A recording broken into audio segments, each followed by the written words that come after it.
biriya binyoma bya shitani ngo umuntu ngo yahagurukije ibirema dufite Gatagara yazagiye abantu bamugaye umuntu bahagurukije umuntu wamugaye ngabantu bamugaye ngo hano ngo bagenze bakuje bageze mu rusengero ayobewe yuko Gatagara twafite abantu bamugaye yagiye Gatagara kabahagurutsa na leta y'u Rwanda ko yabize amahirwe ko twatubonye umuvuzi tutarusha ariko umuntu araza n'undi w'icyumbagiza agashira hariya bakajya ubu koko urumo ukunda ngize amahirwe umunyamakuru ujya gutuma uzababarire ushakira umuntu wari waramugaye uzwi muri karitsiye urumva umuntu wabanye n'ubumuga uzwi muri karitsiye Kimihurura uzwi muri karitsiye ya Remera uzwi karitsiye ya Gikongo muri Gikongoro muri Butare muri hehe wari wimaranye imyaka 40 n'ababonye Petero na Yohana bahagurukije ukanga gusinya bandi bose basinye hasoni haranyataka nora bwite ko najya atari ngese abona pendo ubwo banagunda kugira cyane ndabugira ko nambaye umubiri ariko ubwo kunkoresha icyaha numva bitakunda no aranginda henda aranginga nagusi zana n'umugabo umwe rero yaratashye yarashitse tuza n'amaguru tuvenya taramatara aho bitanya sito zamukambi Remera wacu arabati ko bajyambene kuki waza gusinya ndaze gusinya ntabwira nabisinya ijambo ry'Imana yavuga ngo yenda igikombi aragishimira arakibaha arababwira ngo mwere kuri kimwese kandi mujye mubikorera mutya kugira ngo munyibuke none ni gute tugiye kuhabana gakombi kabanyira muri ryagaburo urabizi urya munsi Yesu yatangaga ifunguro ryera bakoze igaburo rimwe amagaburo abiri ku meza amwe babaje kurya Pasika yo mu Egiputa imwe Mose sarambe mujye mubyiziza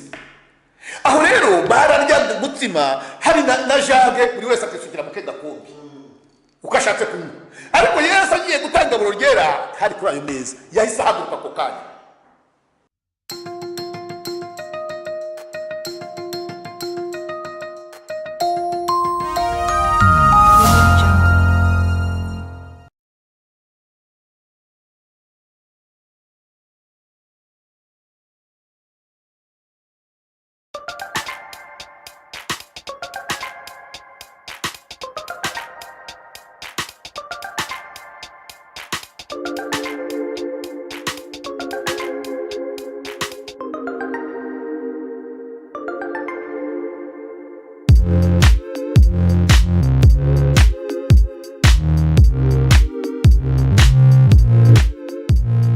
bakunzi ba Iyobokamana TV turabasuje mu izina rya Yesu Kristo ni kwa kundi mutumenyere ko tugira gutya tukazana abakozi b'Imana batandukanye tukaganira nabo ibiganiro dukorana babe mu ivuga ubutumwa rikomeye batugira inama n'impanuro babwira abatoya uko bakwitwara kugira ngo tuzabashe kuronka ubugingo buhoraho murabona ko turi kumwe n'umukozi w'Imana rero niwe tugiye kuganira n'ukurikira neza ikiganiro tugiye kugirana byanze bikunze uri buze kugihembukiramo kuri kimwe cyangwa ikindi tugera tuganira ku ngingo zigiye zitandukanye zijyanye nyine n'Iyobokamana birumvikana reka dutangire tumusuhuza tunamwikaze ku Iyobokamana TV mwaramutse neza kandi mwaramutse namwe amakuru pastor turashima Imana turaho mwikaze ku Iyobokamana TV murakoze cyane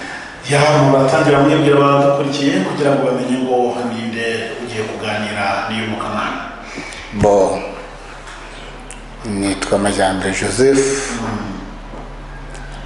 ndi umupasitoro mu itorero umuriro wa Pentecote mu Rwanda hari n'uburyo byabihagije pastor iyo uvuze ngo umuriro wa Pentecote bishatse kuvuga iki umuriro wa Pentecote ntabwo twagiye muri dictionnaire ngo dushake n'iryo zina gusa nuko Bibiliya ibivuga neza iravuga ngo ku munsi wa 50 Yesu asuye azutse ko yiritse abigishwa be iminsi 40 arabasezera asubira mu ijuru bategereza iminsi 10 iba 50 babatizwa mu mwuka wera uwo munsi babatijwe mu mwuka wera habaho indimi z'umuriro zigabanya kuri bo. Aho rero niho havuye izina ryitwa umuriro wa Pentecote. Ni byiza cyane, ni ukuvuga no ku itorero ry'umuriro wa Pentecote rishingiye nyine ku mwuka wera n'imikorere yabo. Yego, nicyo bishatse kuvuga. Mwabyumvise rero bakunze iyobokamana TV, baravuga ngo iyo Imana ishaka gukoresha umuntu ibintu bikomeye irabanza ikamunyuza mu bikomeye maze ikamukomeza, nuko imbaraga akuye mu bikomeye yanyuzemo bigatuma azabasha gukomeza abandi. Pastor Majyambere Joseph ni muntu ki, yabayeho gute, umuhamagaro we wo gukorera Imana waje gute? Reka bari cyo tubanzirizaho kugira ngo abantu babasobanukirwe neza. Icyo kibazo ni cyiza, ariko n'igisubizo cyacu gishobora gufata umwanya munini, ariko reka ngihine. Majyambere Joseph ni umugabo wabaye nk'uko abandi babaho, akura ari mu idini rya se na nyina, abatizwa ari uruhinja, nuko birakomeza ubwo nguko habariye gukura. Rero yabaye umunyabyaha nk'abandi bose, ibyo abandi bose bakora nawe yarabikoze, ariko nabikoranaga umutima uhana. Ni kenshi nakundaga kujya gusaba imbabazi umuyobozi wanjye wanyoboraga mu buryo bwo gusenga Imana, ariko navaga kumubwira ibyaha nkagera mu rugo nakoze biruta ibyo namubwiye. Umutima wanjye wahoraga rero iteka unshinja ko nzarimbuka. Nagize amakuba, niba nahita amakuba, niba nahita amahirwe, jyewe nakuze iwacu nkasanga Bibiliya. Uko ndi kwiga gutangira gusoma Ikinyarwanda ibihekane ntangira gusoma Bibiliya. Bibiliya nasomye yanyikurije umutwaro ku bitugu, menya ko ndi umunyabyaha nazajya no mu ijuru. Iyo twajyaga gusenga, hari indirimbo twaririmbaga, ibyo byose nta utayizi, twarimbaga ngo hazaza umuriro uturutse mu kuzimu, ibyo mwisi byose bizashira bwangu, umunsi uzatoranya abawe Mungu uzatubabarira. Najyaga ndagira nkateka ibintu bita runonko, sinzi wowe niba ubizi, wabicanira bigatukura, wakuramo amakara ugashyiramo ibijumba cyangwa amateke kubita cyangwa ibitoki. Najyaga nibaza rero umuriro uzaturuka mu kuzimu, ubutaka mpagazeho ukazahinduka nka runonko, nkibaza ahantu uzahungira bikanibera. Ibyo byatumye igihe kirekire mbaho nabi, nabaye umutima umereye nabi, mpana nkakora ibyaha, nkasinda, nkasambana, ariko nkumva umutima wanjye nabuze imbaraga urabijwe. Nabayeho rero uko nguko muri za 1982 najyaga njya hanze, nabaga i Kigali, ubundi nkomoka iburasirazuba, noneho nkajya hanze kureba mu kirere ngo ndebe ko nanjye Bikira Mariya yambonekera, kuko icyo gihe Kibeho barabonekerwaga bita Banatariya, bita Basegatashya, bakavuga ko Bikira Mariya yabonekeye nayo. Najyaga kureba ngo nanjye ndebe ko Bikira Mariya yambonekera, noneho nkamenya ko nzajya mu ijuru. Najyaga rero nkareba mu kirere nijoro Bikira Mariya ntazi. Nabaye igihe kirekire gikomeye, ariko igihe kimwe nubakaga uruganda rwa Storemex, hari Igikondo bakoraga Colgate, abantu baturukaga Igikondo bajya guteranira Kimihurura, nababona twakoraga iminsi yose, ubundi nkabahunga sinanaka murokora icyo cyose nanzi muri ADPR bavuye Igikondo. Iyo babaga banyuzeho rero bagiye guterana undi gukora hanze, narabihishaga nk'umukristo waguye, kandi ibyo bintu ntabyo narinzi. Igihe kimwe rero nabanye mu mutima ya Bibiliya, nageze ubwo nguri yanjye nigurira Bibiliya yera, nkajya nyisoma, ni ibintu birebire sinabidondora byose uko umuhamagaro watangiye, ariko uko nyisomye ikambwira ngo uzarimbuka nutihana ibyaha. Sinzi aho kwihana ibyaha, sinzi icyo Bibiliya ivuga ko hari umuntu wagishobora, niko nabyumva. Ninde washobora ibi bintu Bibiliya ivuga ngazajye mu ijuru? Ninde? Numvaga nta muntu wabishobora rwose, ndagakuye. Ubu numvaga hari umuyobozi w'idini mukuru ku isi ari uzajya mu ijuru, umwungirije akaba ari uzajya mu purigatori, njyewe n'umuyobozi unyegereye tuzarimbuka, niko nabyumvaga. Numvaga nta muntu uzajya mu ijuru. Ariko igihe kimwe, ariko ubu nani bwa 89 byatangiye kuri Noheli. Kuri Noheli narabyutse kare njya kuri Regina Pacis kujya gusenga. Ngezeyo nsanga Kiliziya irakinze, nari nabyutse kare, ndanazenguruka mushake umubikira wenda waba uri gukubura cyangwa undi mbura umuntu, bituma manuka njya muri Christus, sangamo bari muri misa y'abakozi, abapadiri, abakatechiste, ababikira, bo nanjye ndicara bayisomaga mu gifaransa ntabwo nacyumvaga cyane ariko harimo bike numvaga ndabyumva bisirarangira bajya gusomera abaturage ngewe ndataha. ntashye rero hari akadini ka deperi kari duturanye kaba mu kazu gatoya ka metero 8 kuri 5 k'impara akazu nani umudamu wanjye yasengeragayo kuko nari ntuye hafi yaho njya ku muhanda numva nari mvuye mu misa nka saa moya ndicara saa 5 rero batashye umugabo umwe anyuraho. Buriya iyo umuntu akijijwe neza ukaba uri mu butware bwa kamere iyo umurebye ubona ari injiji cyane, ubona atazi no gusoma no kwandika naho yaba yarageze amakaminuza. Iyo uri mu butware bwa kamere rwose no kumubona uwo mugabo rero anyuraho n'agafuka karimo Bibiliya, karimo igitabo cy'indirimbo, afite ibyo bita amapendo, utya kugenda ashigiza umugabo umeze gutya ndamwambaye bite uvuye gusenga azanye anyataka arambwira ati hanyuma se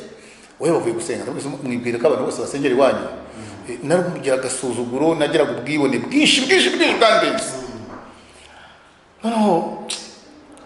ariko nkaba nari mfite ikibazo cya ya Bibiliya nagiye nsoma isabato iteka. Noneho mu mirimo nakoranaga n'abo bantu, noneho nkabona Bibiliya kimbwira isabato, ariko muri isabato dukorana nkabona ntiyirinda nk'uyu nguyu, nkabona uhita barakore aragenda yibombaritse n'ubushishi nashaka kurukandagira, uyu nguyu nubwo asenda ku cyumweru nibura mbona ari ushaka kugerageza ibintu Bibiliya yambwiye. Noneho aho ndahatinda rero ndahatinda uko mbona uwibombarika ushaka gukurikiza bya bindi bya Bibiliya asenga ku cyumweru, kandi ku cyumweru Bibiliya ikaba itarahambwiye. Nkaba mbona Bibiliya imbwira gusenga ku isabato, kandi wo ku isabato dukorana nkabona afite ameze nkanjye. Ndahitamo iki? Icyo nabajije uwo mugabo rero, nujya mu ntuza neza ukabitekereza uzasanga Noheli ya 88 yabaye ari ku cyumweru na Bonani ya 89 iba ari ku cyumweru. Noneho nabajije kuki musenga ku cyumweru wundi? Usanga rero uburokoreze umwuka wera yanteye amagambo ntarinzi muri Bibiliya, ambwira isabato icyo aricyo, arabibwira uko abimbwira nanjye kubera icyo gisubizo nashakaga ndabyumva mbonye agiye kwijaja agenda nashaka kumbwiriza ariko ibyo nashakaga nari nabimenye. Ubwo bwakeye hari kuri Noheli ku Bonani bwa 89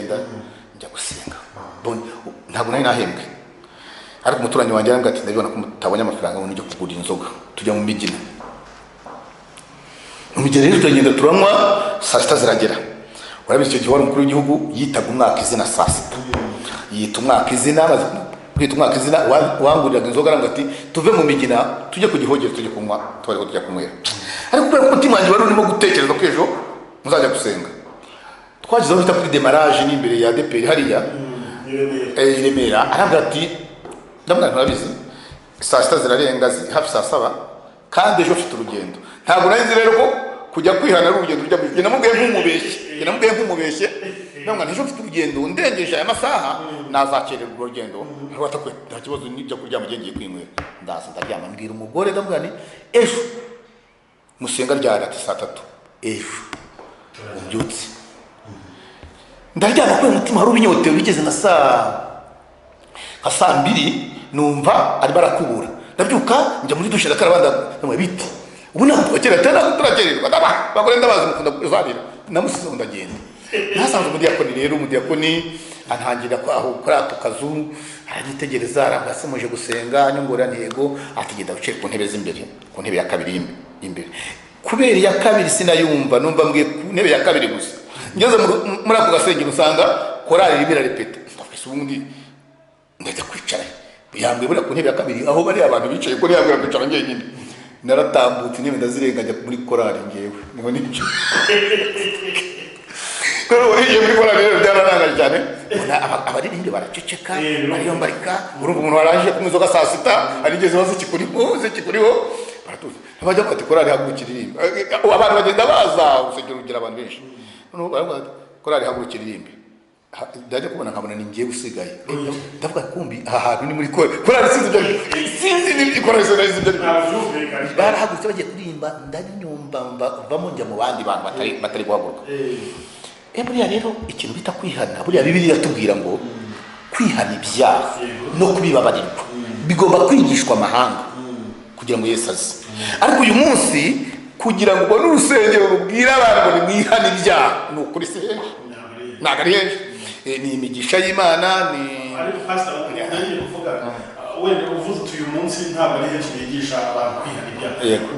biterwa n'iki ya pastor? Biterwa ni wa muhamagaro wari mumbaza. Buriya Imana irahamagara ariko na shitani agahamagara. Buriya rero ntabwo, none se niba Bibiliya ari ukwitubwira ikavuga ngo kwihana ibyaha no kubibabarirwa bikwiye kubanza kwigishwa amahanga kugira ngo Kristo aje. Uyu munsi umuntu agashobora gufata Bibiliya akigisha abantu icyumweru, ukwezi, umwaka, iri jambo ryivuga ngo nimwihane ibyaha ritaraturuka mu kanwa ke. Ubu ushaka kuvuga yuko uwo muntu ubundi yahamagawe nande? Niba umuhamagaro w'Imana uvuga ngo kwihana ibyaha no kubibabarirwa bikwiye kubwirwa amahanga. Bibiliya bisobanura, Bibiliya avuga ngo Yohani yaraje umubatiza, ariko iyo Daniel ati nimwihane ubwami bw'Imana bwegereje buri hafi. Wasi Yohani umubatiza waje ari intego za Yesu. Yesu aje gutangira yatajya avuga ngo nimwihane, asigiye itorero Petero avuga ngo ni bagabo b'indata tugire nimwihane. Abantu kuri batatu bose bakoresheje ijambo nimwihane. None wowe urasengesha abantu kuva imyaka igashira indi nturababwira ngo nimwihane. Uravuga ngo imigisha y'Imana muhaguruke abafite imikasiro n'imyaka, ibyo ni ibintu bitabaho n'ukuri. Ntabwo babibona muri ibintu imyaka n'imikasiro se bahe kari ibintu abantu baba barihimbiye. Urabona abatubuzi hariya mu Nyabugogo igihe batuburaga abantu batarabimenya, yarakubwira ati we ati nguzi ibintu byahari imbere ndatibaite ati barusika indege koganye na velomoteri none amafaranga ari kuvuga ko bayanyagiritse. Umuntu yibaza ati ariko ubundi indege yaje Nyabugogo gukora iki? Ukabona udahangayitse itavuga ati koko uzi n'ikindi koko ati amafaranga y'umuzungu yanyagiritse none mugerageze mwereke ukuntu bayabika ukuntu batari gusaka bakaba baramutuburi. Abo rero nabo ni ngabo mu rusengero. Imyaka biri hehe? Imikasiro biravuga ngo iyo umuntu ari muri Kristo Yesu abaye cyari mu gihe ibyakira byose babikora. Ubwo se ibindi mikasiro warakijwe iraturuka he? Imyaka iraturuka kwandi? Ariko bamara kwabwira uko ari imyaka n'imikasiro abagira ngo ahungabane nk'uko wabundi bambwira ati rero umuteri gonganye n'indege umuntu ahungabanye. Rero navuga ati imyaka n'imikasiro baramufasha. Rero ntabwo bishoboka n'ukuri, dufite ibibazo bikomeye biteye ubwoba n'ukuri mu bintu by'iyobokamana n'abantu b'Imana. Abase urumva ndibaza icyo gihe bahamagaye kwihana reka babyange ni intambara ikomeye, kuko barabwirishe Mana we uwo munsi barabwiriza ngo ubunani ibintu biraryoshye ndimo ndumva ibintu ntigeze numva nabo ko yaririmba ngo marayika mu biragera ahantu. Reka umwigisha azigisha agere ku kuvuga ati abanyabyaha mwihana, muhaguruke abanyabyaha bakoze tubasengere. Shitani aranyagira ati nari umusirimu, nari umuntu w'umwibone cyane, ariko ntabwo kubeshya naribonaga ku buryo nari mfite umusore umwe twabanaga, twakoze kubana, yari umunyagikongoro n'ubatuye turacyari inshuti, nuko wenda ibyo gukizwa byamunaniye. Ariko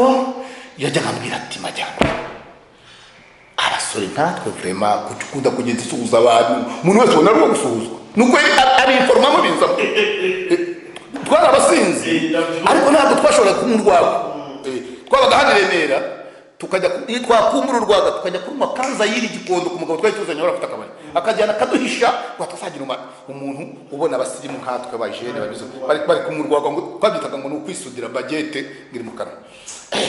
Twajyaga mu migina tukisha ku matabureta ageze aha ku wa gatatu akagura primus imwe nkagura indi mitsi zitaraza akamwe twicaye aho ngaho turi mu muhanda. Ku wa gatandatu akagura ebyiri nkagura ebyiri, ntawe tuvugana ntawe dusangira ngo tugira ngo abantu bazajya bibaza ngo bari abasore ni bande ngo bakora ariko ubwibone n'icyaha kibi giteye ubwoba. Urumva rero bwa bwibone Satani arambwira ati umuntu nkawe urahaguruka muri aba bantu wiyita umunyabyaha? Ntabwo bishoboka. Umwigisha arahamagara ngo twende biranga Satani aziri ku mutima wanjye adakinda uziritse ku bwibone. Abahagurutse arabasengera, maze kubasengera baragiye ndataha, ariko nkumva byose byabaye byiza. Bigeze ku mwanya wo kwihana nkumva umutima urambabaje. Bari bavuze ngo Kimihurura kuri ADPR kuri paruwase baravuga ngo hari igiterane cy'urubyiruko ariko n'abandi bose baratumiwe. Nageze mu rugo mfata bibiliya inakuye ko nari narayiguze yishyira mu ishashi y'umukara ngo bari bazi batabona nagiye muri ibyo bintu by'abasozi ndagira ngo kimwe nta kindi cyari cyangaje kimwe cyane ibindi nari nabyumvise nari ngiye kwihana ndagenda uwo munsi kuri Noheli ku bunani mpageze barigisha bamaze kwigisha barahamagara bahamagaye n'ubundi ya dayimoni irongera irafata abandi mbona barahagurutse bagiye barapfukamye bafite n'udufariso tumeze nk'iyi bibiliya bagenda baguhaga ugashyira ku mavi ugapfukamo ngewe nahagurutse nyuma n'udufariso twarangiye ndagenda apfukama nk'hariya umukozi w'Imana urewe n'uka w'Imana simuzi yatambutse babandi bapfukamye imbere arabarenga araza munihana inyuma numva atambitse ibiganza abanyabyaha baremereye bafite imitwaro umva umuntu uvuga imitwaro ntabwo babizi genda yizi yandanditse ibiganza nkajya numva ntakakabati karagenda kavaho kagenda nukuri nahagurutse wumva wamuhisha umwuka wo mu kanwa numva akantu koroshye umunezero uranyica ntangira inzira n'umuhamagaro ko waje ntabwo nabonye imbaraga zinesha ibyaha ngewe ibyo bavanga abantu ngo bagenda ngo yigoye mu nzira umuntu ngo yibye umuntu ngo yatukanye no wa mabaro nanimaranye iminsi ziko zarimbuka narabimenye ngo uyu munsi mawe ubugingo bora sinonye nabaye mu Kristo neza mureri Imana nashoboraga kukubona urimo guhiga imyumbati zamara nk'umwaka nkaba nakubaza ariko iyi myumbati ubundi buzayirya ko Yesu agiye kuza ubundi bugiye kuza iyi myumbati nuko ariko nkabitinya numva Yesu azaza ejo umwuka w'Imana urumva nari nzi kubaka ntabwo ari ibintu nashakishaga yananira nta kirakwenda aya mazu bari kubaka iki gihe ariko nagize ubushomeri maze gukizwa babandi twajyaga duha amafaranga ngo baduha akazi babandi twajyaga dusangira inzoga biranga namaze umwaka wose ndi umushomeri ariko ndangije umwaka urangiye mbona akazi kuri wa Faisal arimo dukora finissage ya Faisal bamakazi abashinwa twakoranaga baravuga bati n'abadage baravuga bati mugomba gukora iminsi yose karibwo gikizwa ndaramuka ngiye gukora no ku cyumweru ubu nzaba gukizwa wahembwira data bujana ngiye urabizi umuntu akaza gukora uzagenda ajya gusenga nimusenga baba amafaranga se cyangwa ntabwo amafaranga bayadore ko tuzajya mu ijuru aranseka cyane kandi umva naje shefu kandi hari abandi yashoboraga guhako kazi tunganye umva naje gusenga rero by'ukuri umutima wanjye hasenze umubiri umutima uri ku kazi ndavuga ni buriya Joel yasimbuye ne bahaye bwa shefu bwanjye nuko saa sita nkajya numva najya kureba ko babutanze ariko umutima ukaba ngo urabutsinzwe ndakomera mu gitondo ndagenda abandi bajya abakoze akazi genda ndatinya ariko wa mbere ngiye kubona mbona ndatabujana ati majyana tutashyize abakozi mu kazi ndavuga ko mbi burya ndacyari shefu ibyo ndabikora arabimenya reka nkubwire kujya mu ijuru no kunyura mu irembo rifunganye kandi nari mwe mu bushomeri n'ukuri ibintu byarashiranye urumva ariko ndavuga ngo nubwo nashomye nubwo mu rugo hakenewe ibintu byinshi nubwo aya mafaranga ndi guhembwa adashobora gukemura ibibazo binsaba kuba nanakora uwo munsi wo ku cyumweru ariko se ko numva bwa bugingo nahawe Satani yabagiye kumbusha narinze barinze batera ibyatsi hariya wa Faisal nk'ishefu nangaja anirukana ku cyumweru senga ku buryo databujanye ubajya kwa gatandatu ati ujya ushaka umuntu muri abakozi ubona ubijijukiwe agusimbura umwereke ibyo ejo bazakora none nkadasiga kizeho uzakoresha ibyo mbibamo noneho rero buriya ni ikintu gikomeye umuhamagaro ni ikintu gikomeye umuhamagaro abantu bamufite umuhamagaro ukabireba ntabyo umuhamagaro ntuzi umuhamagaro ninde ariko ubundi ninde wahamagawe n'Imana ntabaza gutera imigeri wari wamubonaho ninde dufate Bibiliya ngiye umbwira umuntu bita runaka yarahamagawe ntiyatera imigeri pastor nibyo narigiye kukubaza ngo nyuma yo gukizwa noneho n'iryari mwamenye ko mufite umuhamagaro w'Imana wo kuzaba abakozi bayo, kuzashumba itorero mbere y'uko mushumba n'ibigiri turimo ari mu Pentecote mwabanje kwigira mu nshingano za gipasiteri cyangwa z'ubuyobozi nyine mu murimo w'Imana, ariko nyuma y'uko wihana n'iryari wasobanukiwe wowe n'Imana mwahuje yuko ufite umuhamagaro wanjye? Reka nkubwire buri Imana si umuntu. Imana ntabwo ari umuntu nk'uko turi kuvugana. Imana si umuntu. Imana ni Imana. Ujya ubona n'abantu bavuga ngo Imana ikuvuzeho, Imana hari ikintu ikumbiyeho. Iki ntabwo ijya nemera ko ari Imana. Imana ni nyacyubahiro. Ubwo nyakubahwa wacu perezida wa repubulika ubona afite amagambo yo kugenda abwira abantu ngo avuga iteka ijambo rifite intego, rifite gahunda, uwo ni perezida wa repubulika uyoboye abantu. Imana irema isi n'ijuru, abamarayika bizima n'abakuru. Niho umuntu agira ngo muzi ko hari ikintu Imana ikumbiyeho.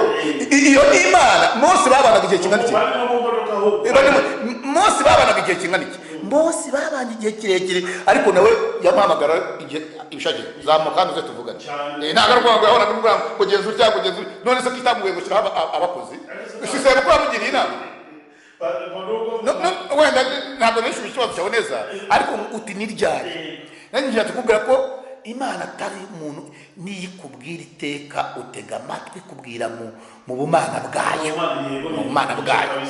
kubwira mu bumana bwayo. Jewe ntabwo nigeze nsobanukirwa. Nabaye nka Samweli abizi ari mu nzu y'Imana ishimwe. Imana yaramuhamagaraga akitaba Yeli. Yakongera yasubira kuryama, Imana ikongera ikamuhamagara akitaba Yeli. Kushura gatatu ni Yeli yamenya turi Imana kandi hari Imana irimo iravugana nawe. Genda nibagera kuguhamagara umubwire ngo vuga mwami ndikumva, umugaragu wawe nteze amatwi. Kuko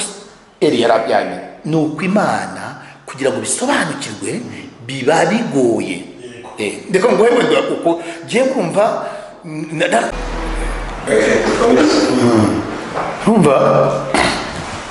kagihe Imana imaze kumbwira gutyo ko Imana ibonye umushumba abyumvishe gutyo. Nukuri bimwe bintu ngo panika ngo kuba pastor ntabyo byigeze panika. Ngaho yabimbwiye ku itariki 23 z'ukwezi kwa mbere. Ubwo se muri 1996 ku itariki 23 z'ukwezi kwa mbere muri 1997 98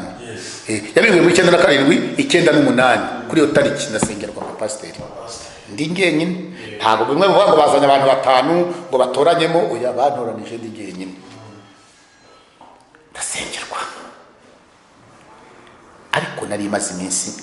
jo bambaye aho abantu hakubwiye, urabizi nari imaze iminsi bamaze kuntoranya basabiye kuba pasiteri ku rurembo rw'ubusuzumyi rujyanye muri presentation ngo ibyemeze baze basengere. Habaye ibibazo. ADEPR paruwase ya Remera yaraguye. Iyo mvuga kugwa bivuga ngo nuko bava mu byo bizeraga bajya mu bindi. Babigiyemo rero ndahagarara. Bagushwa se nakuvuga ngo bagushijwe n'iki? Bagushijwe no gushaka kugira itorero rimeze nk'andi matorero. Imeze nk'andi matorero. Nanjye rero umuntu wakuweho wa mutwaro neza ko zarimbuka mukuriho muri ADEPR, numvaga ndashaka ADEPR hinduka. Numvaga nshaka igumye uko yari iri. Narahagurutse narwanye impundu ntabwo yamenye. Nayoboraga Kibagabaga nataha bajya kure bakambwira bati ibintu byabaye hano mbese kucyana kurya najya mu nama nkana. Ntabwo bishoboka. Ngwana nabyo umudamu ari washyize ngo abihagararire byo kugira itorero rifite abadamu bimereye kuba beza ubundi mbonye maze kugeraho n'abandi narabirwanije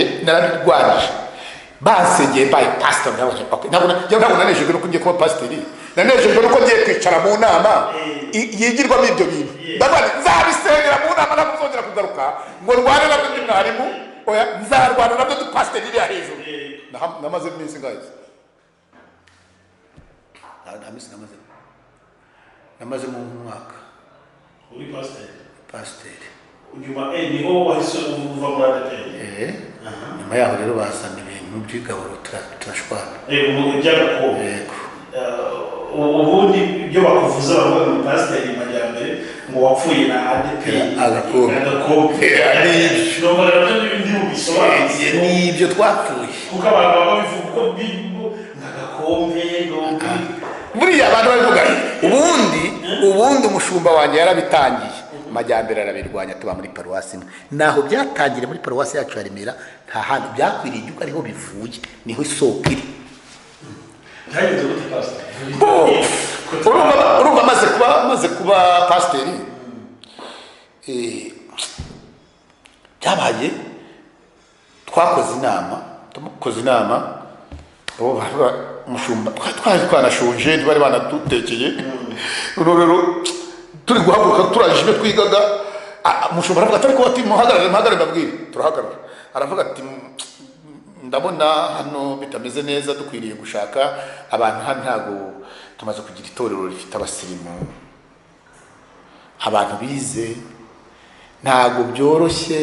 ko umuntu azakura igikombe hari umukecuru badogaho urugero ntabwo ushaka kumuvuga uriya mukecuru azakura igikombe ku munwa mu gihe umuntu runaka ndi mubibona dukwiriye rero gushaka buri muntu wese kumuhera agakombe ke atabwo tujya tuzaba tubyiga twisonze reka twigendere ntabwo twigeze tubyiga rero ahubwo twigeze gukora igiterane hari Nyarutarama cyari igiterane niba ari cya Baraka niba ari cya korali yindi yari ivuye ahandi ariko dufite n'andi makorali y'imidugudu yacu ko ari 6 yose ahari n'ababwirizabutumwa b'iyo midugudu n'abapasitori umushumba rero wari uyoboye icyo giterane turaranganijemo amaso abonye twese duhari ahamagara perezida wa korali ya Remera ya mbere aravuga ati ngwino ufate gahunda aravuga ati kandi abapasitori ababwirizabutumwa n'abadiyakoni bose duhurire mu diyakoni wari utuye aho ngaho imbere perezida asigarana iteraniro noneho twese tujyamo tuhageze rero umushumba yaratubwira ati rero kagakombe nababwiraga naradutumije twaraje twatuguza amadolari 38 twavuye Uganda none rero ubwo murabanza kwiga hayo mafaranga azava kutuyasubize kandi mukaneme tukandika n'ibaruwa isaba umushumba w'ururembo yaba atabifitiye uburenganzira agasaba presentation hejuru nta kindi twize nuko twaraje twandika ibaruwa ariko cyagira ngo umwuka w'Imana ngo yakoze abapasiteri yampaye ijambo riri mu Bakorinto ba mbere ibice 15:33 haranditswe ngo ntuyobe kuko kwifatanya n'ababi konona ingeso nziza none rero bafata umwanditsi arandika inama y'umushumba n'abakuru b'itorero n'ababwirizabutumwa n'abadiyakoni ba paruwasi ya Remera tumaze kubona yuko hari uburwayi mu bantu bigatuma abantu badashobora kuza ku igaburo ryera twahisemo ko buri muntu wese twajya gakombine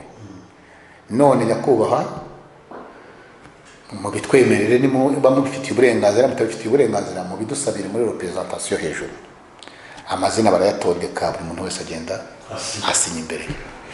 bigezeho rero ndashaka kubwira umuhamagaro wawe nese uragira ngo imigiri n'igihe wabyishyizemo ugira ngo nabyanze nzi ko zaza gusinga urusengero umuhamagaro uragutegeka ntabwo umuhamagaro ugutegeka mwebwe ntabwo mubizi bangezeho rya jambo nabwiwe cyagihe ko ngiye kuzaba pasiteri riragaruka ngo ntuyobe kwifatanya n'ababi konona ingeso nziza ibyo mu bantu urumva paruwase yose ababwirizabutumwa abadiyakoni abapasiteri mushumba ukava urumwe bagasinya ibyo ushaka kuvuga ko ari ubundi butwari so ushaka kuvuga ko ari ubundi umunyentambara cyangwa ushaka kuvuga ko ari ibintu byarananiye nanjye atari njye ushaka ndishimiye ko ngiye kuba mbaye pasiteri ndi umwana ndishaka mu basaza namaze gusengera ndari pasiteri hashize umwaka asengera ubu koko ibyo bintu wowe wakwikura muri aba hantu hasusurutse gutyo imana yaguhamagara ibintu byo guhamagara ntabwo wishoboye wabyibyihoza ukagira imana guhamagarwa n'imana uzabaze hari indirimbo bandirimbiye nasengewe urva nabyo jyenyine korara amahoro ya Remera yampimbiye indirimbo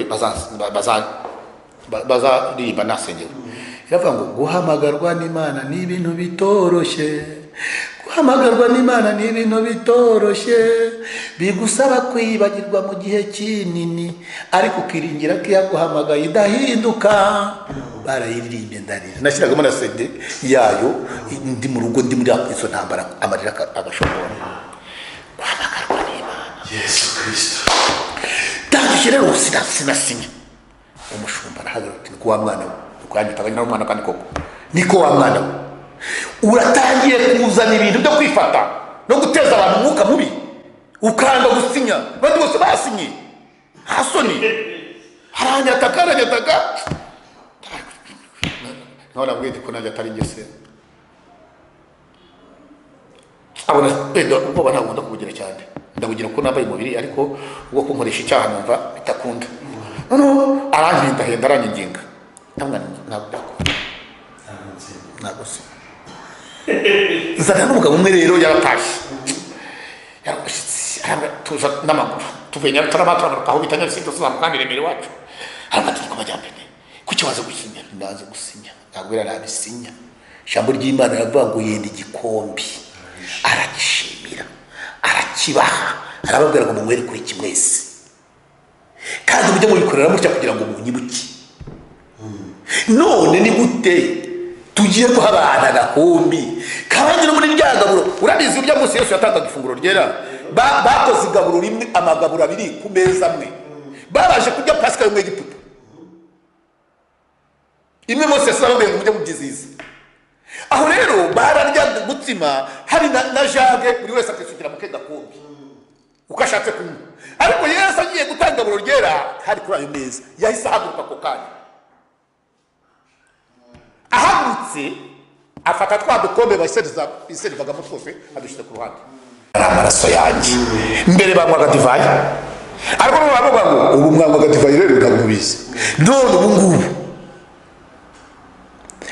munywere kuri iki kuko ari amaraso yanjye y'isezerano rishya ava ku bwa benshi guhabarirwa ibyaha yari ji mu kanya none kubera ko ihindutse amaraso niyo mpamvu agomba kunywera kuri icyo gikombe buriya ni ukuri ntabwo abantu banywera ku dukombe ntabwo mu igaburo ryera ni ntuze mu Egiputa Pasika mu Egiputa iyo mpamvu ari Abisiraheli ku mubiri byari kuba ari byiza none rero mwabagizwe Abisiraheli n'amaraso ya Kristo none mwarayanavuye reka tukomeze biranga rero ibyo ngibyo bitangira gutyo rero barandivasi mu gitondo nagiyeyo uwo mugabo twagiye tuganira arambwira ati ariko iwacu nanjye aho nayoboraga byaratuzanye ndatwanga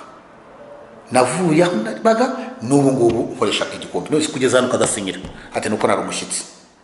arambwira ati wazihanganye ugasubira ku mushumba mu gitondo ukamubwira agasubiza inama mu byicaro nanjye ngakuramo sinya yanjye nanjye urumva kubera navuga ngize amahirwe nkabona ndi mu pastor tubyumva kimwe nabagize amahirwe nabize mu gitondo ndakaraba bajya ku mushumba arambwira ati se uje gusinya ndambwira ngo hari icyo naje kukubwira ni iki se ndambwira rero mushumba rwose urabona biriya bintu bizahatera ibice mu itorero wabiretse tukabyiga neza ko waduhaye itangazo ukagarura inama mu byicaro tukabyiga neza ndagira ngo ayigarure nanjye wa wundi avemo arambwira ati abasinye basinye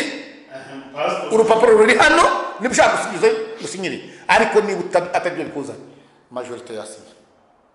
ndabona nicyo cyari kinzanye ndataha wa mugabo sinakubwira ubuhamya bwabo ntabwo nabuvuga ubwo hari umugabo umwe wajyaga nkorera statement iteka iyo babaga bafunze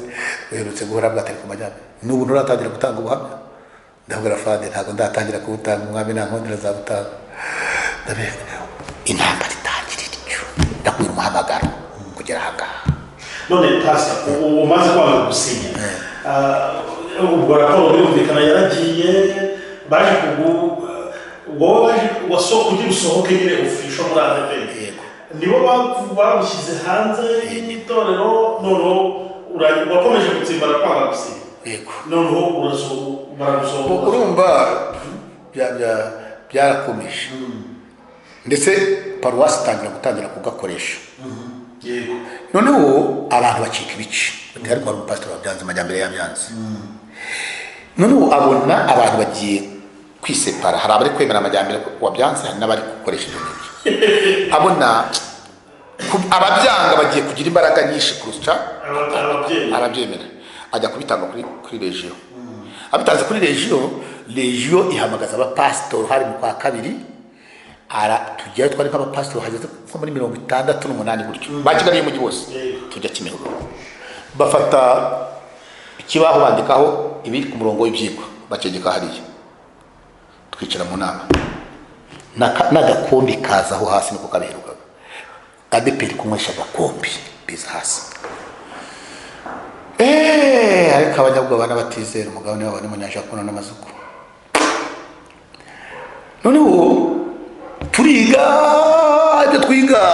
bigeze saa sita bati musohoke abadiyakoni bategure babakire tubone kugaruka mu nama turasohoka tujya hanze hari abapasitori babiri nasanze muri kantine abasaza ndazi ko abasaza urumva twe ifitanye narayirwanya Remera none ije kurwana mu mujyi wa Kigali wose ubundi murabona buriya muri bubyemere tugera ku gakombe kari mu mwabwirije ubutumwa mukamusaze mu butumwa maze imyaka 20 mu butumwa kara burendera kito rimwesha gakombe cyangwa baranyitegereje bampera hasi bageza ku mutwe amagambo umwe yambwiye sishatse kuyavuga reka mbyihorere patrasoka tumaze gufungura dusubira mu nama tugera kuri cya kindi cy'agakombe ni kuko tagetere ngiye mushobora yababwiye nzamu ijambo urutoki barambwira bati ijambo mbasomera amagambo ari muri Yuda ni Yuda agira igice kimwe reka nyasome ntavuga nabi amagambo ari muri Yuda niyo umwuka yari yamaye ngo ushobore kuvuga aho ngaho umva amagambo nabasomeye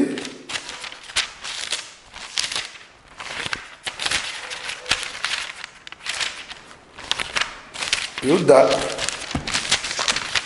agira igice kimwe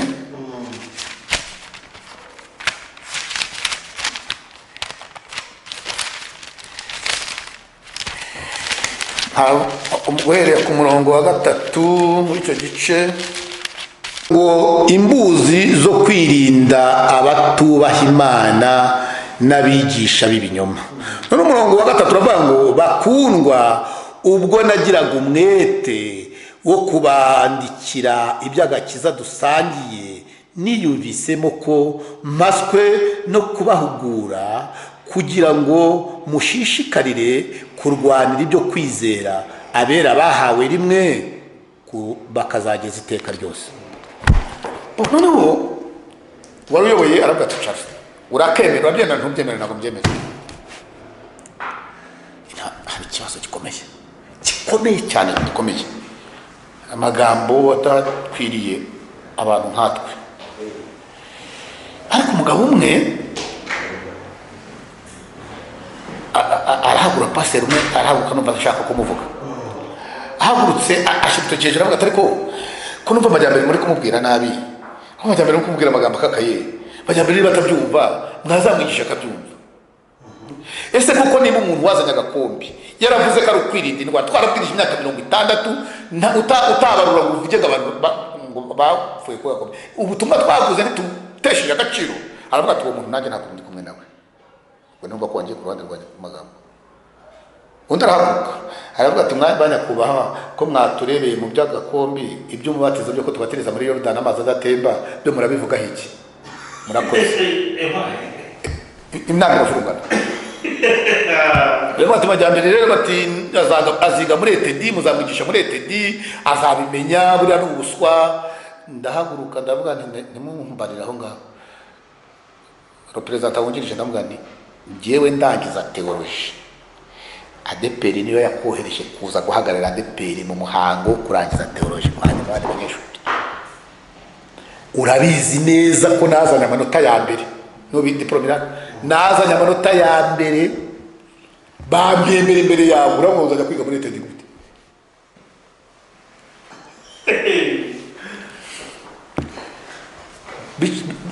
hagiye ibibazo rero umushumba aravuga ati urusengero rurakeneye ngo baterane murekera aho ngaho umwanzuro wari warafashwe kera byari byararangiye buriya nuko ari kugira ngo hari babyemeza abandi nuko mbaho rero byambanye ibibazo byo ntabwo nabikubwira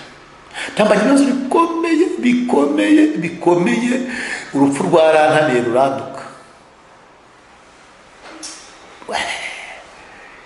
nindi uri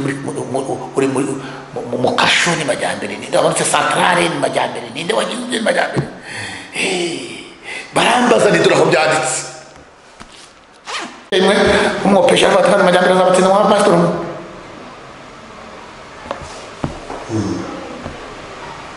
mwene murazana ibintu logique majyambere akerekana bibiliya kandi n'umurete bizagenda baravuga ati bahimba ibindi bintu ikintu cyose cyanditse nicyo bahimbiraga majyambere ari muri ibi majyambere ari muri ibi majyambere ari muri ibi majyambere ari muri ibi barabide ariko numvise hari umumajoro umwe wanumiye anjyana muri biro arambaza ndamusobanurira barabaye convaincre bati majyambere ikintu ushaka ahantu uteranira wavuye muti ibyo byararangiye birangiye hakozwe indi nama y'abashumba urumva icyo gihe twarakuru b'itorero n'abashumba hakozwe inama y'abashumba nyuma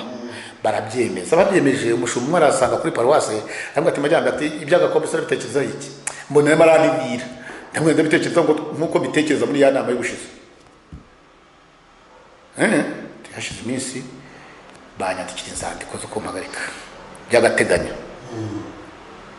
inyandiko z'agateganyo zimara amezi 3 wakwisubiraho ugasubira mu murimo utakwisubiraho bakaguhagarika burundu barazima mba muntu mwana nukuri nuwagwagwera ni rwose muzozi ngo zaje kugiye gushinga idini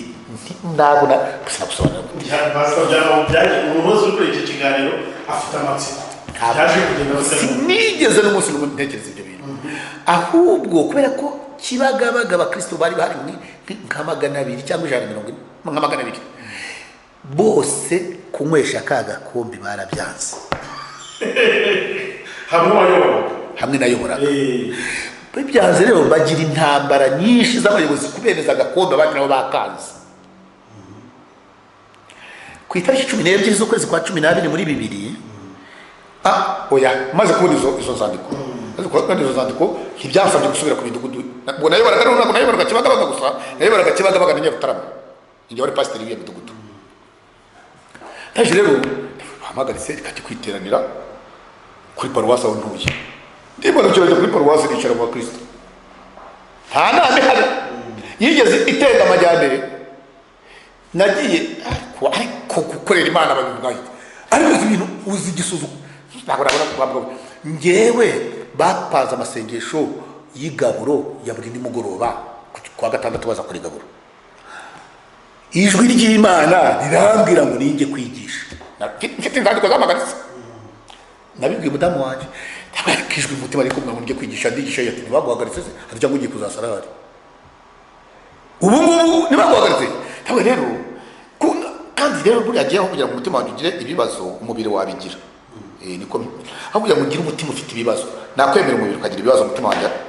uri umeze neza ndabona ngiye ndifata ibitabo shyira hano none ndavuga nti hari secret comptable ndagenda mbanze njye mu biro bye ninjira mu biro bye ntegereza abakristo bari bufashe kwinjira mu muryango w'abakristo kuko nari nsanzwe ninjira mu muryango w'abayobozi none ngiye kwinjira mu muryango w'abakristo ngiye kwicara mu bakristo byari igisuzuguro gikomeye cyane ndavuga rero kugira ndagenda mbe kwa kontabure nimara kujya kwa kontabure ntegereza mbona abakristo baje ninjirane nabo bicomekemo twinjirane Imana yakwanitse niko bo ku nkombo bavuze cyaya irakwanye kukuma neza ndagenda ngeze kwa kontabure sanga yakinze yigire mu materaniro yajyaga yajyamo no kuri sanga najya mu materaniro kandi namanutse bandeba pastor Kibagabaga Nyarutarama aradusuye pastor barangudaga cyane pastor aradusuye abari kundebera mu madirishya ndaza ndishira mu kipangu cy'urusengero nkombaza kwa nawe sanga ntaho hari ndavuga se nisubirira inyuma manuke mu muhanda wo hepfo nkomeze ntagende amajwi Mana benshi abadayimoni banza niyo yatumye Yuda yiyahura hari abadayimoni ndagenda mpagarara ku muryango munini w'abakristo binjiriramo mpagarara kuri cya gikuta cyo ku ruhande uzi ko kiba kitariho idirishya muri imibare ndavuga nti kandi nisubira inyuma ndabatsinzwe n'abadayimoni niba nukira muri ibanda nkitahira ndabatsinzwe n'abadayimoni icyambere abakristo bambonye ko basuye mbuze ko twinjirana nahagaze nk'iminota igeze kuri 3 ntegereje uwaza nibura akamwicomeka arabura imana irabafunga bose wa bagabo narakase ndinjira ninjiye haba intebe iba ku muryango inyuma twajyaga tuyita ngo ni sindarivamo umuntu yaraguye ariko ntarava mu itorero ngo nibo bicara kuri iryo intebe yanyuma kuko mugiye kwicara kuri sindarivamo koko ndahatanya ndagenda nicara ku ntebe ya gatatu uhereye imbere ya korana amahoro pasiteri wacu twekeye mu bakristo nta nama yakozwe ngo bantenge pasiteri wacu twekeye mu bakristo pasiteri birashushura n'abandi bari imbere hariya ni ukuri bataye kiribure ku buryo uwo bahaye kwigisha byaramunaniye ntabwo se n'ibiki izuba ricyaka umuyobozi nawe abura ahera ngo yigishe kuko ahaye kwigisha biramunaniye yabirekera ubyo mbwiye niko kwabaye kuri wari uhari muri iryo teraniro yabikubwira barasohoka izuba ricyaka ariko basohoka bakiri byagenze bite pasiteri wacu twekeye abakristo pasiteri wacu twekeye abakristo ndasohoka nta muntu navuganye nawe bita mu gatuza ndizamukira njya mu rugo guhera uwo munsi iyo ntakarabiraga mu cyumba mwumve mu cyumba njya gukaraba batenda nkagera muri salo byabaga birangiye kenshi nabayeho ntarya saa sita kubera abantu bazaga kumbaza guhera mu gitondo guhera saa sita z'ijoro saa tanu z'ijoro byagize bite biki nakoze ivugabutumwa ndasarara iwanjye muri salo rimwe rero ngiye kubona mbona umuyobozi icyo gihe bari bakonseye azanye n'abashumba babiri arakomanga ndakingura byari nka saa 8 nari ndwaye ndacyuka konseye ntabwo yaranze bamubwiraga ububi bwanjye uburyo ndi mubi cyane shaka no gufata guverinoma ahubwo ahari niko bamubwiraga abonye kumbi basengera yarahari majyambere kumbi ni wowe ni ngewe ndababwira ngo majyambere ntabwo kumbi ni wowe ni ngewe turicaye ati si biki namwe akora mu mufuka aramuri ati rero majyambere rwose byagakombe byihorereye byendeje uzajye ku cyuguru uzajye guterana ikibagabaga uyobore uko rusanzwe uyobora rero narasetse kubona umushumba w'ureperezanta wungirije akaba n'umushumba wa Remera n'undi mushumba wundi kose ari uje kuwushyira ku murimo w'Imana byarasekeje narasetse narabwe ese kose none usigaye uza kwimuka abakozi b'Imana mbibwiye rero ararakara ahita akora convocation ari mu biti imbere ndavuga ko gatanu zitamo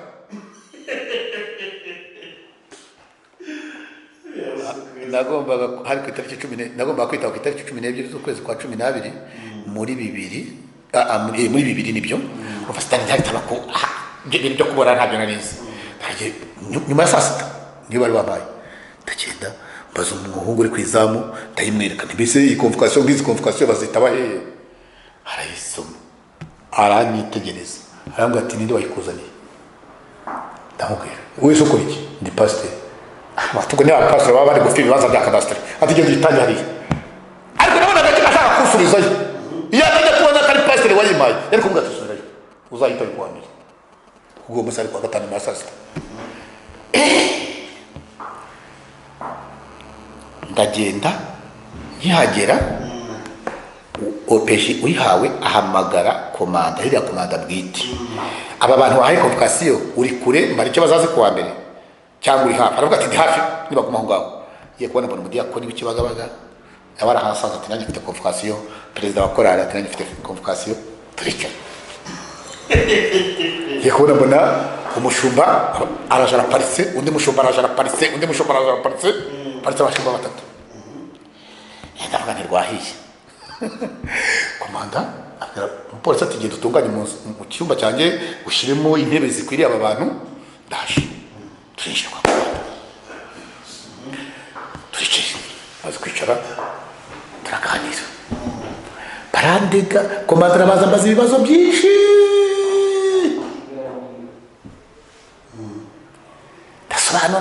ndasobanura ubwo na kose yaje muri ibyo bintu ndasobanura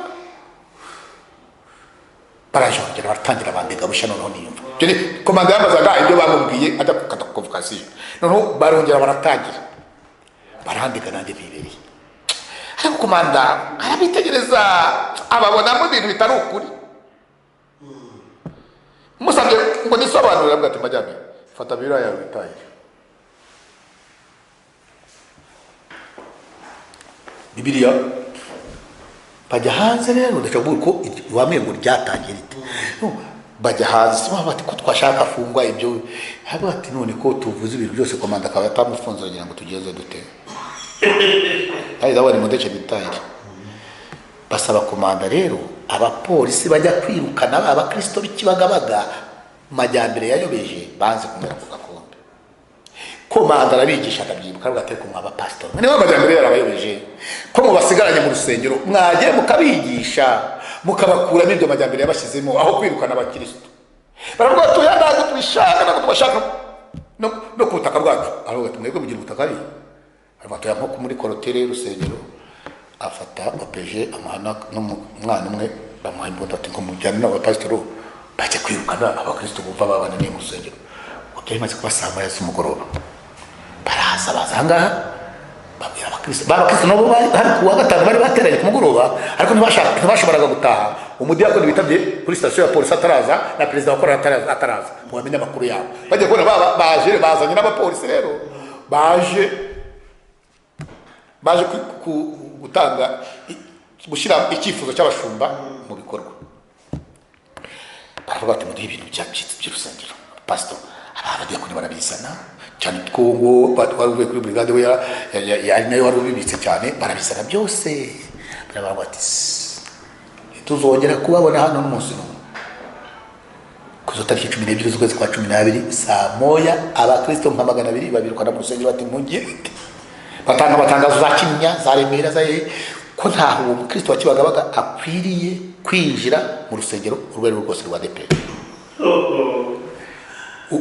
Niwo munsi rero umuriro wa Pentecote wavutse. Uwo munsi ku itariki 12 z'ukwezi kwa 12 muri 2. Urumva rero noneho byasabaga kuza kubareba ku cyo urumva aho rero nyuma aho niho nahamagawe n'undi muyobozi. Mpamagawe n'undi muyobozi kumuhima ndakira turavugana. Arange ambwira ibintu numva birakomeye. Ndavuga kuko numva ngiye gupfa ubundi. Ndi kugwa mu maboko y'abantu wajya kugwa mu maboko y'Imana. Sinashobora nari mfite inzu ntoya abana benshi sitabona icyumba nasengeramo byose babiraramo sinshobora kubura hano nakuri cyo ntamo n'abayube igisuzuguriro yareka agamukiza ndari meze kuba igisarubeti cyacu ndabana bashiramo n'abantu bagashiramo n'ingofero niko nari meze nari suzuguritse birenze urugero. Nabonaga abantu babiri bazi nkahindura inzira simbanyuremo ko nabanyuragaho nkahita numva amatwi yo mu bitugu bari kumvuga baba babivuga batabivuga ariko niko niyumvaga. Awade dore kaga pastor kavangiwe shahu kuri karikagiza amahirwe kagahangu pastor na DP karakana shahu narababona bakakwepa. Niko bambwira bati waje ibyo bintu wabiretse ni kumuhamagara ubwira ngo ubikore wongere usubiremo wa mutima kubwira ko uzarimbuka mbere yuko wihana. Ndabona kugira ngo usubiremo wa mutima nakwemera gupfa. Ndangije sitaba umuntu umwe w'igikondo inzu arayima wa muntu w'Imana naragenda senga naje ntazigiye nzaviramo ntabwo nari ngizi rwose ku buryo nasenzagira ubwoba. Aravuga ati uyu muntu w'Imana yazagwa muri iyi nzu nzagira agira amahirwe hagira umuntu uza kumusura ngo basenganaga. Aravuga ati tugiye kureba umuntu urimo hariya umukozi w'Imana uri gusengera mwumva barakomanze. Ndakingura ndabaganiriza nagenderaga ku gikuta ndicara ndabaganiriza amasengesho ananira abantu ariko ni bombe ikomeye cyane amasengesho uragenda abantu bagana kuri radio na televiziyo bati dufite amasengesho y'imisi 40 ubundi nabaguye ko umuntu asenga gusenga akabitangaza ko Yesu abantu batangaza amateraniro ariko batangaza amasengesho watangaza dufite igiterane ariko gutangaza amasengesho y'ubwego yatangaza. Bibiliya Yesu yavuze ngo nujya gusenga ujye muzi yagukinje nunasohoka mu gihe iminwa yasadaguritse wisigita uvuta w'Imana yatagira umuntu ubimenye sureba hiherereye azakugororera. nubwo ndaje arinjira ndabasengera ndabaganiriza baragenda agira ati wamba bari kwambira igihe uzatahira ariko kubera umubiri wamaze gucoka nari maze kumva no mfashe decision igihe nzatahira ndamwana rero nzatahira igihe kiniki ati ubwo nateraniraga mu bakristo ku ntebe z'abakristo muri ADPR hariya ndataga ndeba nk'umuntu narebaga nk'umuntu erega ari umuyobozi numva nari kuri paruwase kandi nyobora n'indi midugudu ibiri ya paruwase kristo benshi nari mbazi kareba nkawe nk'abantu umuntu aracyari inyangamugayo n'umukirisitu umupfumbatiza nk'icya 10 n'ubwo arya nushyire mu gise cyariye ubwo narizi ko harubona najyana nagishyiremo narazaga bakampa umwanya mana nicara ku ruhande uwo munsi ndaje amasengesho nje imana ngo ntuzasubiremo naraje amasengesho ndaza naje mu gitondo kare ndamanuka hano mu muferege numva rwose kugenda bitari gukunda imodoka ya mbere yajyaga nka za Kibungo niyo yanjyanye ngeze ari ku Giporoso nega kamoto ndaza ngera mu rugo ngeze mu rugo numvaga ndibihite njya guterana hari umunsi w'amaterano imana irambuza ngo ntusubiremo seza ati ntacyo ADPR twari dupfuye ko ngende kwita kwiguye baranyihanganira irahagaze kuri bo ariko nge numvaga ari uko ibimeze urumva rero ntabwo nari kujya muri Anglikana ntabwo nari kujya muri Methodist ntabwo nari kujya muri Zion nari kujya muri Social Church ubundi rero ngo ngewe byose narabikorewe sigaje gupfa bakampamba kandi niyo itorero utampamba leta izampamba kandi niyo imbwa zandira ku gasozi nzazuka umudamu niba yagiye kuririmba utazanywana inzoga niba ari ngewe imana yahamagaye nabo utazakunda amateraniro ukagwa yaririmbaga muri korali amahoro mbaho buryo none nkajya njya kureba aba bakristo nabo babuze aho bateranira tuzabyo tutapasita mwe mugomba kubikurikirana ntabwo ari mwebwe muzamusiza ijambo ry'Imana bwa mbere si mwe ba mbere mugomba gukomera ku ijambo ry'Imana ngaho rero kuko bari batuye muri aka gace bakajya bahura bagasuhuzanya bakarira bageze aho baravuga atari ko hano kari agashyamba ka leta wajyamo tugatera niyo mpamvu batangiye kutwita ko turi abanyagashyamba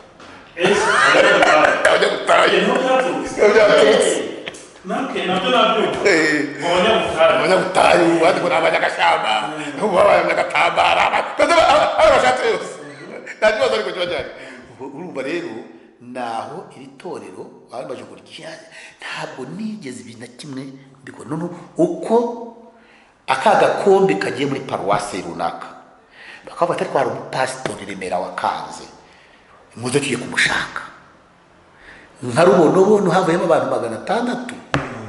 hasigaramo nk'abantu 18 mu rusengero bose baraza hano Igasogi mwarimu yazanye iteraniro ryose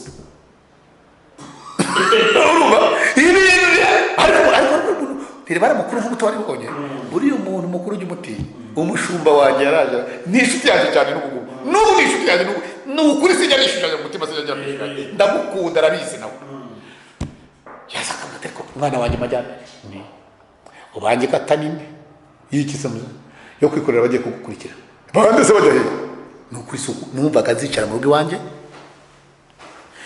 nkazapfa nkajya ariko hari ibindi Imana yari yarambwiye ese umwamagara waruzi kuko zakorera Imana niyo ushaka narasenze rimwe Imana sinakuye ko rimwe Imana yanyeretse ahantu handitse mu gitabo cy'ubugingo iri shyamba ntabwo nabivuga Imana inyereka aho handitse mu gitabo cy'ubugingo niho yabimbiye imbwira ibintu nasobanukiwe urumva kuva muri 1989 kugeza muri 2002 nibwo Imana yasobanuriye ijambo nahoranye mu mutima nari ngibaza Imana yambwiye iri jambo rivuga iki iri jambo rivuga iki muri 2002 nibwo Imana yasobanuriye iryo byajyaga biza nkabitekereza nkabira igisubizo nkabisiba uwo munsi Imana isobanura muri 2002 Imana isobanura iryo jambo yambwiye muri 1989 niho namenye ko Imana niwe yateguraga kuzanyuzamo iyo nzira y'imibabaro imeze ityo iteka n'amazimya. Ubundi umudamu hari igihe ambwira ati ushobora kuba warabaye ikihebe, ariko nta bundi bwihebe, ahubwo nuko namaze imyaka igeze kuri 6 nzi ko ndi bupfe mu gitondo, ntapfa mu gitondo nkumva ndi bupfe nimugoroba, ntapfa nimugoroba nkumva ndi bupfe nijoro. Urupfu kumara imyaka 7 umeze gutyo kandi nipfu zibona. Uzi ko leta y'u Rwanda yohereje abantu bo kundinda.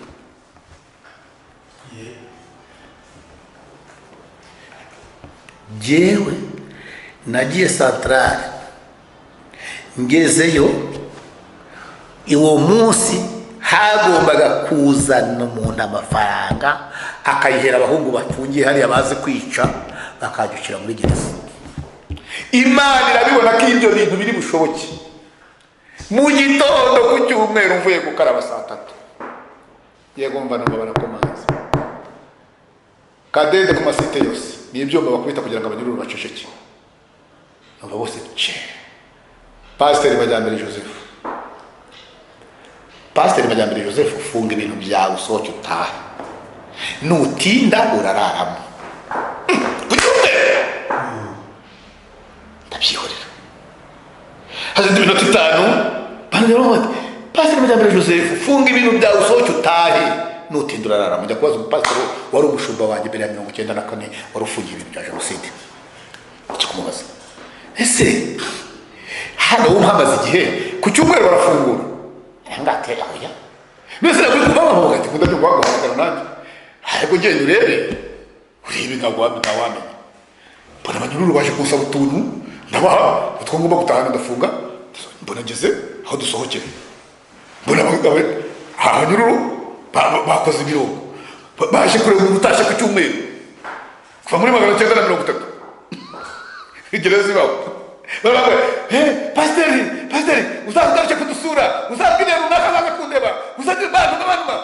Mbona icyo gihe cyambere bagikuyeho ndasohotse. Nari meze kwikurota, nari meze nka Paulo afungurirwa na marayika. Nani Petero afungurirwa na marayika ariko nemeze. Mbona ikiryango cya kabiri baragifunguye. Ndebye ngeze hanze, ubona hasanze n'Istrofiya rwose ushinzwe umutekano. Ndamusuhuje kwetuzanye. Ariko ati Majyambere, ati rero busugiye hehe ntugiye materano kibagabaga. Arambwa ati rero ejo kuwa mbere dore drite ntabari service sociale ntayari, uzagaruke kuwa mbere kudusinyira yuko watashye. Ndavuga nzagaruka basinyire. Ndataza amaterano hano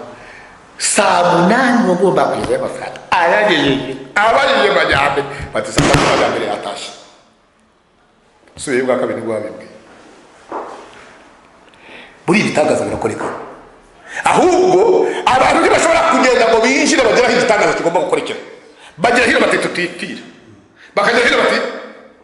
batatwifungira. Ariko muri Asadura Karamashaki iyo batinjira mu itano ntabwo bari kumenya ko ryazima.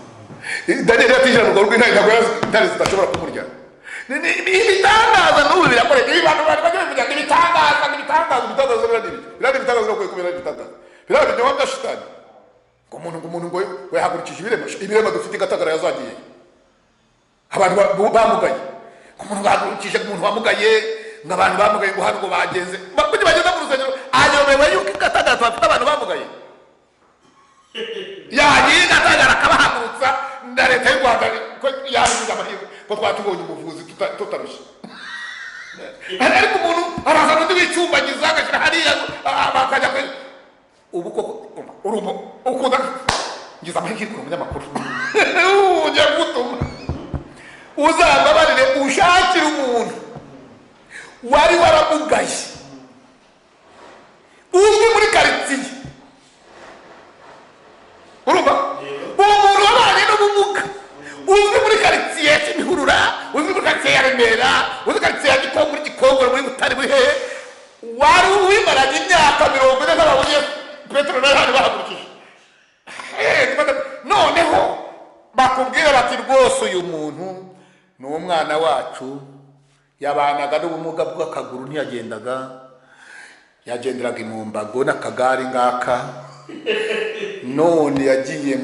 mu rusengero rwo kwa runaka ubu aragenda, uzamushakire. Se umaze kubona bangahe? ariko urazi pastor ntabwo byemera ko hari abakozi b'Imana bafite impano zo gusengera abantu bimwe Yesu yavuze muri mu yizera gusakura ku mateleviziyo umuntu yabukije nibyo nanjye nshaka kubaza nibyo yakwibwira urabizi Yesu igihe yakizaga impumyi iyo muri hari mu butumwa bwiza bwa Kristo Yesu ko bwanditswe na Yohana batari ibice 9 sinibuka neza ndahari urumva yaramukije bitera impaka bahamagaza n'ababyeyi be batuye n'umwana wanyu uvuga ko yavuga ari impumyi nanjye ndashaka ibyo ngibyo ndabyemera sibyo ndabyemera rwose yuko ibimenyetso bigumana n'abizera nibigumana n'iki n'abiki none se kwizera ni iki niba umuntu ashobora gutinya kurwara indwara agahindura ijambo Yesu yasize avuze ubwo abakizera ese ubwo ibimenyetso byagumana nabo kandi ari ibimenyetso bigumana n'abizera ntabwo ibyo bintu ariko usanga rero uzashaka gukora ubwo bushakashatsi avuga uriya musaza ashaka kuzamusubiraho mwereka umuntu wavukanye n'ubumuga cyangwa wamuga yakuze urumva rwose pasiteri yasenye agahaguruka n'ababyeyi bakabyemeza na karitsiye ikabyemeza n'umurenge n'isibo ikabibizi uzamushakira ariko uzamushakira baratuma ku mateleviziyo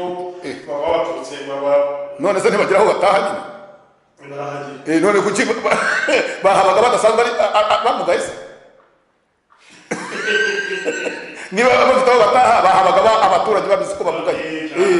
nzashakira uwo muntu nyine wasubiyeho koko yakize uzamushakira muri karitsiye batunze rero Kamana TV murumva ko uyu mukozi w'Imana afite icyo bita ngo ni ibikomere by'umuhamagaro byinshi pastor noneho rero muri mu 2002 utangiza rero iri torero mwaje kubaka gute ubushobozi bwavuye hehe kugira ngo mwe mufite urusengero rw'icyitegererezo nk'uru mwaje kuba stable gute noneho za ntambara zirarangira nabyo wenda mwabitubwiraho tuza no kugana ku musozo wenda w'ubu buhamya bw'umuhamagaro wayo umuhamagaro rero ingovu se ahubwo zizanakirare narakubititse nabaye igishungero ngewe kifatika isi n'amajyambere uziko n'abantu bifuza kureba nyiraryo kubera ko ibintu bashyizeho ibintu bandeze abantu twakoranaga barabashumba bagenzi banjye ibyo bashoboraga kundega muri leta buriya ifite amashive arimo ibintu by'amajyambere ntamagabo ahantu henshi hari no duherutse duhuriye gashora ku murenge aratanga aravuga ati majyambere we uriho ati kandi ubu ntabwo nzi ntafandi nuko ntabwo nkuzi aravuga ati yewe sinakurenganya ntabwo nakurenganya witabye abantu benshi uwo bari kumwe baraje yakize ariko numvaga mfite amatsiko ukuntu yarangiriye siyo numvaga ashaka kubaza urinde se we twahuriye byageze bite nahuye n'ibibazo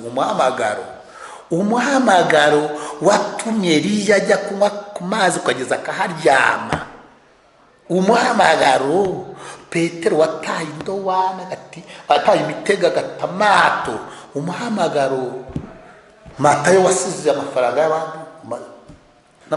gitasi akahama ibyo bita umuhamagaro ariko umuhamagaro ni iki rero umuhamagaro byaje kugenda gutoza uti mwubatse muti twabanje kubaka urusengero hano twatse urusengero hano rwa 10 metero 15 kuri 30 turakomeza batureze ibintu bikomeye bitaba yakiceza kumujyambere hari unagira kwaga urinde bajya Joseph mwene nde uvuka he ye niki waruhe byageze bite ngasobanura bigahabana n'ibyo bababwiye hariho umuntu umwe hari abahungu bamwe bavuye mu biro bikuru baza kuvugera mu rugo urumva maze kutaha ku cyumweru ntabwo byari undi yaragiye atanga raporo aravuga ati nasanze yagiye ku cyumweru bakora ntuzo yo kunyicira hanze maze iminsi nk'ibiri mvuye muri gereza ngiye kumva no iteka telefone yarampamagaraga nkapfa umutima wanjye ugapfa abo ngo abo nabaje kunyica cyo kubona baramuge uri he utuye he nari maze iminsi ibiri muri gereza ndwaye cyane, ndavuga ntuye hafi y'irembo ry'Intwari. Baraza ugiye kumva umwana araje mu cyumba ati hanze hari abagabo babiri baje kuri moto baragushaka. Ndasohoka, urumva iwanjye ni urunyurane rw'abakristo baje kureba umushumba wawe arayifunguwe. Nditarura njya hariya ku muhanda mvugana nabo, baravuga ati Majyambere, ko twamenye niko bibambwiye abo ndabafite, ko twamenye ko bagenzi bawe bene wanyu bashaka kukwica, urakora iki? Imana niba arangica baravuga ati no twe mwariko tumeze twe dushinzwe kuburizamo icyaha kitaraba. Ese wagira ngo bigenze muri iki? Baranyibwiye ntabwo tugiye nkora mu gito udategura muri site. Ufite umuntu uri gutangire impapuro tugiye aho turi bumenyeshe ndaka uduparagrafe nka 2 gusa, kompiyuta zaje taraba nyinshi njya kugiporosokiraho ndaje ndarumuha. Turamenyesha muri presidence, turamenyesha hirya no hino hose. Umuhungu twasenganaga wari warabaye umusirikare arazinjyana, afite akamodoka arazijyana arazipoza hose. Hashize ukwezi kwari kutaraba nk'iminsi yo kubona mbona haje abandi bahungu babiri arakomanga, ariko Amajyambere Yozefu yego saa yine ndabyuka, uru rupapuro rwanditse uhereye ku kintu abandi kari bumwicare. Baricaye ndabasobanuriye barabwira ati Majyambere utubwisha ukuri, reka ntabwo tugusaba ikintu. Nabwo ngo ntagenda kubwira bagateka twisabira ikintu, ujye ugenda usize uvuze aho ugiye. Icyo ni kimwe. Icya kabiri, ujye ugeza saa 12 watashye. Icya gatatu, ntuzagire umuntu ukingurira nijoro niyo yaba ari umukristo yowe. Ibisigaye natwe tuzirwanya. Isabwa kosa telefone zacu nizo ngizi izaba tuzifite. Nugera hakabona uri daje uzaduhamagara uti uzahamagara telefone uti ndaha gusa. Baragenda uzajya kuburana ryari mva nari nafunguye muri procedure ngomba kuzajya kuburana fo y'urubanza Nyamirambo. Jesse Nyamirambo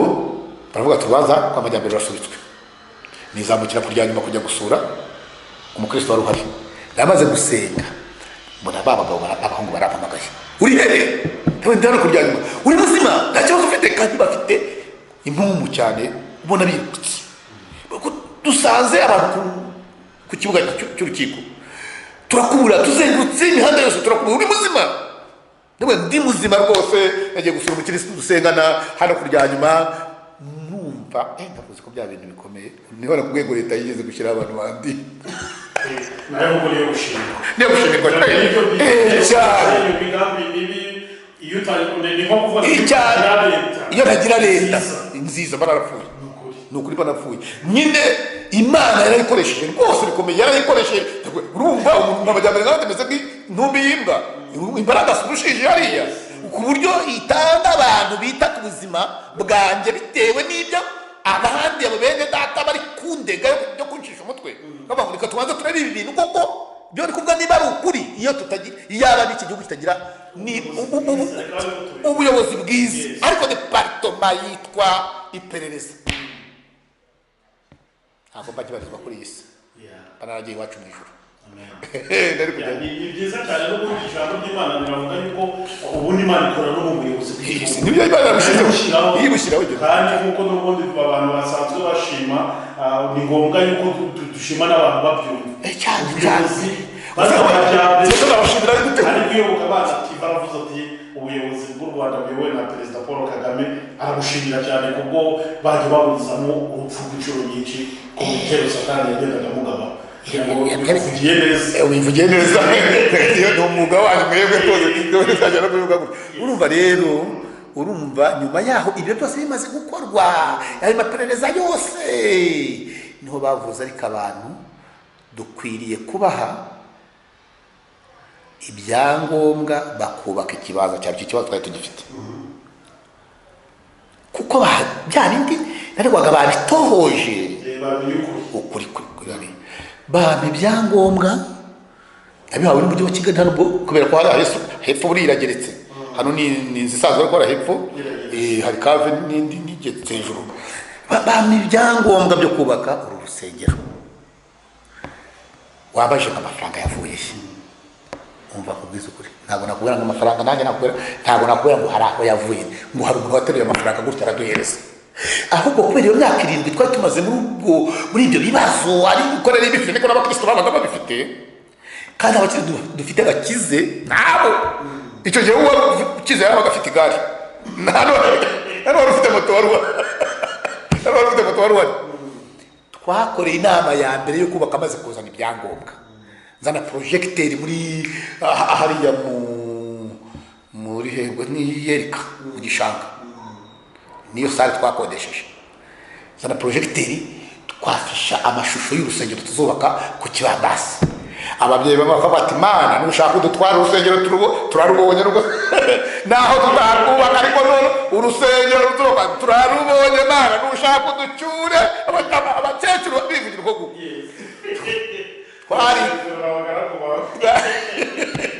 twaritanze tubona miliyoni 9 eshatu zifatika eshatu se zagize mu 1900 zagiye andari mu mapuro urumva n'uduturo twagendaga duturwa ntabwo kujya amafaranga n'ukuneraneje amafaranga nakina bwawe gatoye si bwabwibona imana yazanye niba ari shifo niba ari brosse métallique yakubishije mu tekerezo byanjye no ku mutima ntabwo mbizi ibintu byose ntabwibone ngira mu mutima bwararangiye neza utwo dufarikoreje n'urundanya natangiye kubaka twafashe amapiki abaturuka mu Gasyata abaturuka hegere twaraje tubagi nk'irumbo ry'izu cyangwa dufata amapiki ngo tugiye kugisigisha gusiza ikibanza n'amapiki twakubiseho ugasanga ntibishoboka ko twazagisiza nk'imyaka nk'ijana babatanu pasiteri ibintu ntabwo byashoboka ahubwo reka twitange umuntu wese atanga ikintu yumva akunze baritanga ndabyoka twari dufite miliyoni 5 kuri konti umugabo mwagira inama y'abati majyambere kugira ngo bakinze ingana kuriya ukodesha imodoka ntuzabishobora ko hari ahantu hari nisani wagura miliyoni 5,500 wayiguze ndende kuri konti usanga miliyoni 5 ziriho nanze ariko aho ku ruhande mbona 5,500 badazibonye ndazigura ndayigura nisani ndayizana yisage rero tujya twitanga tubona amafaranga miliyoni 1,200 nzanye imashini irasize wa muntu w'Imana we nibyo meruka ubundi jya kubona nkabona umuntu anyuze ati wa Mana wenda gushimye ati baba bakubitirwaga hangaha ubahaye kuba ku rusengero icyapa narakizamwe kiriho gishushanyo yipura buri wese acyongera ngakagira gusengero rwuzuye narahubatse umunsi wose wo guterana wose ku cyumweru ubundi nabaga ndi hano imyaka 5 mpagazanga kurikirana byuba sinanje bindi bikora none uko niko abantu bagiye bitanga ntabwo nakubwira ubundi byageze aho biduhagararana neza tujya kuri banki tuguza miliyoni 50 popireri razidu turazamuka ndibuka hari umuntu umwe wigeze kuza hano dusuye asengera mu nindi torero nashatse kuvuga azahitegereza ngabwira Imana ariko wa Mana wabinduriye akazi nkora aho nasabye bakakampa umushahara wa mbere w'uku kwezi nanjye nazabubakisha inkingi imwe kuri uru rusengero ukajya uyinyibukiraho byabivuze umutima ntabwo nemera ngiye kumva hari iminsi umuntu yakazi bakamuhinduriye bamuhemba miliyoni 2 ku kwezi nagiye kumva baramamagaye ati ntabwo wamenya ariko nigeze kuzana na runaka aho ngaho nje kubasura ati rero uri hehe ndumva ndimo ndagikibaga hari saa 11 ati nanjye ndikwarano ndaje turashyanga uko ni muri chantier ntacyo twakoze twarasakaye ugiye kubona aparitse akamodoka hariya haje tuyaga ambwira ibyo mubwiye uburyo yabigiye mu muhigo hangije mbona akambaraje karimo miliyoni 2 arambwira ati kuno kwezi kwanya nahigiye Imana kuri iyi nzu simubwagiye azase amafaranga turubaka nubaka ashaka kubaka mbese ubu ngubu kwanga umutima wanjye wariruhukije numvaga ashaka kuzubakira Imana itubwije umutima wanjye muri make ubwo mperuka gusengera numvaga nta kintu usigaje kandi kuko numva nta kintu usibye wenyine Imana kuba ifite igisigaje kunkoresha ariko kuri njyewe ibi numvaga umutima wanjye unyotewe numva narikoze abapasitoro barahari bazayobora itorero urumva umuntu ngo abantu ngo baba ba bishop ngo cyangwa ngo bakaba ngo bashinzwe babitane ba apotre ngo kugira ngo batazavanwaho nimuga numva nta yindi titire wera n'umuntu uyoboye itorero rigikugaba amashami hirya no hino mu gihugu wumva uzaba kuri pasiteri wera utazagira igarade wenda gushyiraho ibi iriheza irikiza Bibiliya ivuga abungeri n'abigisha hari ikindi biriho ibintu bagenda abantu bakigira abanyagasani ibyo ni ibyo urumva rero ayo mafaranga ni uko twagiye umuntu wese ahari hose urumva abantu bajya kuvuga bati tuzubaka ubu yubatswe n'abantu guhera ku Rusumo cyangwa ubu abakristo bacu aho bari hose ayo mafaranga bakusanya yose yarazaga akaza ariko twaranayivuje nuko twagiye twubaka n'izindi nsengero hirya no hino iyi nayo nyinshi turazifite nyinshi turazifite hariya Gasyata rurahari ruteranamo abantu 1500 turafite za Gasogi turafite za Gahini niho hari insengero zinakomeza n'amatafari mu Mutara no mu Majyepfo hose dufite insengero ubu ngubu Rubavu habaye biriya bibazo tumaze kumena ntuzari beto y'inzu ya mbere turimo turahubaka urusengero rugeretse Mapasa urusengero rwuzuye rutwaye nk'amafaranga ubu ngubu iyo gereranije sinakora neza ariko iyo gereranije kandi vumva ngereranije hasi ntagiye hejuru ruhamaze guhagarara muri miliyari 2 zisaga ibyo deni by'abamama muri process yo kugisha twararanje cyane ibyo 50 twararanje cyane abadanirinde rya 80 rya 80 nayo dusigaje nk'amezi nkane cyangwa 5 ingatanu buryo tukarirangiza urumva erega jewe ni